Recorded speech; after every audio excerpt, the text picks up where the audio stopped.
Hello again, Trek friends! Welcome back to the second video ranking directors of Trek television.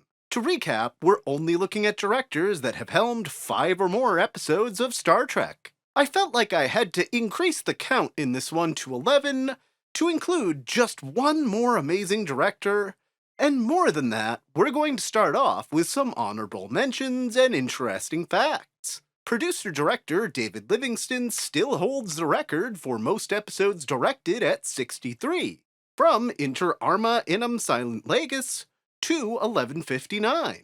Winrick Kolb and Les Landau have the second and third most with 50 and 45 episodes respectively. LeVar Burton had, until recently, the most live-action directing credits of any Trek main character actor, but Jonathan Frakes is about to tie him in the upcoming 5th season of Discovery with 29 episodes. Starting off the best directors at number 11, Alan Kroker. Let's call him the finale guy, responsible for What You Leave Behind and Endgame as some of his best across 42 episodes directed. It's however Enterprise's finale, These Are the Voyages, that keeps him out of the top 10, as Trip Tucker gets unalived for almost no reason. Other notable Trek episodes under his care include Sacrifice of Angels, Call to Arms, and Shadows and Symbols. He was generally the Dominion War director to turn to. He directed 4 episodes of a lesser Roddenberry property, Earth Final Conflict,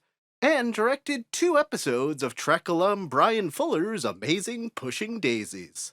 Number 10. Gabrielle Bont. Her next-to-last directing credit was probably her best in Trek, with the best use of a matte painting ever in Voyager's Blink of an Eye. Her worst episode was banned in the UK, The High Ground, and it's still at least got some decent real-world allegories. Even many of her mediocre episodes, like Imaginary Friend, definitely feel like they could have been much worse under a different director, and Gabrielle really added a spark to all the episodes she was involved with. Her other notable directing jobs include The Waltons, MASH, Dukes of Hazzard, and Baywatch. Number 9. Avery Brooks. One of the most unique human beings in the history of the world, and it comes through in both his acting and directing style. Both are on full display during his best directing and simultaneous acting job in his career in Far Beyond the Stars. He was reportedly so into the character of Benny Russell, he forgot to call cut in the scene where he breaks down. The worst episode he's responsible for, Fascination, is a classic case of Loxana Troy going somewhere and causing an episode to lose all meaning. While he presided over 9 episodes of DS9, like The Dogs of War and Improbable Cause, Trek was the only time he was ever in the director's chair, and only in the show where he was top of the top-billed cast. I would love Avery Brooks to bring his special blend of humanity back as both an actor and director someday in Trek's future. Number 8. James L. Conway. This director has done a little bit of everything. In his best episode, Death Wish, he helps craft one of Trek's deepest messages about end-of-life discussions and shows us a very simple yet effective look at the Q continuum. In Way of the Warrior, where Worf makes his appearance on DS9, James is in the big chair for the last big practical effects space battle in franchise history, and then does really fun content like Frame of Mind, Little Green Men, and In a Mirror Darkly. Though one might have been a little too much fun in the questionable early TNG episode Justice. Other notable projects for Mr. Conway include Charmed, Smallville, and Supernatural, just evoking that early 2000s CW feel. Number 7. OLTundi OSI. For even those of you that aren't into Discovery, the thing about it is its complete lack of bottom-of-the-barrel 600 to 800 ranked episodes. Even at its worst, it doesn't have a Threshold or Spock's Brain, especially not in episodes directed by this guy, which at his best turned out the epic battle in the Mirror Universe between Lorca and Emperor Georgiou, as she gets jumped to the Prime Universe in What's Past is Prologue. Even at his worst, with the wordy TOS-like title in The Butcher's Knife Cares Not for the Lamb's Cry, it's still a middle-of-the-road serviceable episode that shows us the full capabilities of the USS Discovery for the first time and pushes the season arc forward.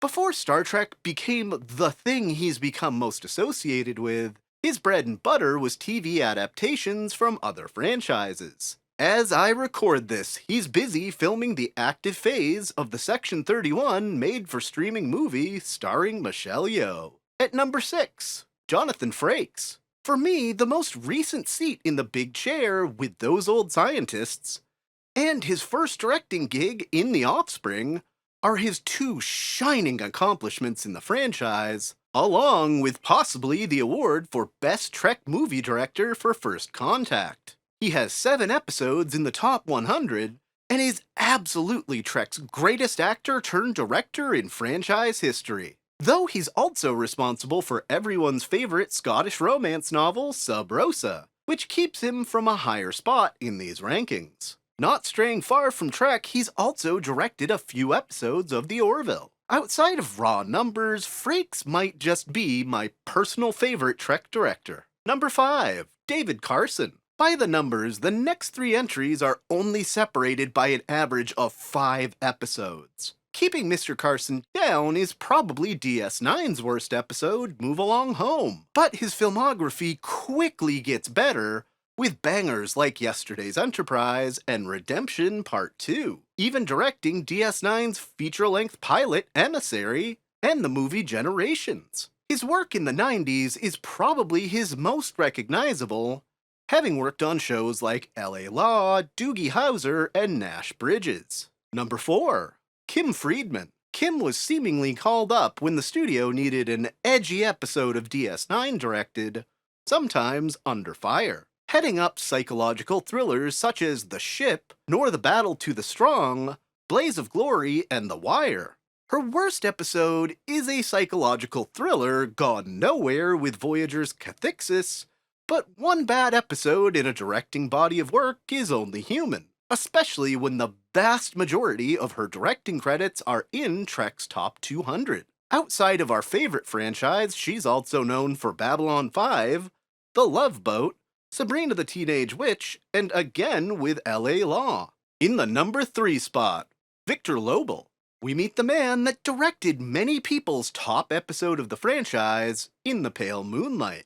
While he was only here for the minimum 5 to qualify, it's the lack of a truly bad episode that elevated him, with Victor's worst being Prodigal Daughter, which was still an okay bit of backstory for Ezri, and some predictable O'Brien suffering. While episodes like The Omega Directive and Who Mourns for Morn are slightly different from a standard Trek format, but both are highly satisfying to watch. Of these 3 directors with close averages, they are all associated with LA Law, and 2 of the 80s oddity, The Duck Factory. It's kind of interesting how these people seem to work in the same circles. Taking runner-up at number 2, Doug Erniowski, the best of the modern era of Trek directors.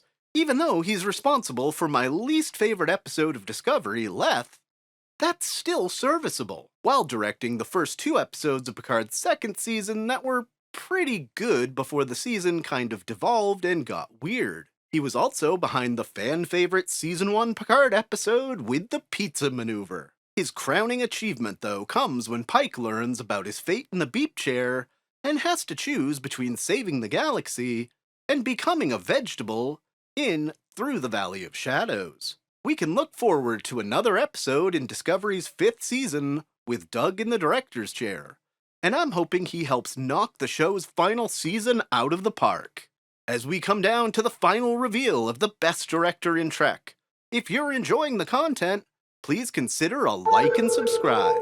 Number 1, RZAB Bedi. This Iranian-born director has been in the big chair since the days of TOS on shows like Get Smart, though it wasn't until Deep Space Nine that he'd leave a lasting mark on Trek with some of its hardest-hitting episodes, like Past Tense Parts 1 and Paradise Lost. The closest thing he has to a bad episode is Life Support, which still makes some great points about end-of-life procedures, and at what point a person is no longer a person.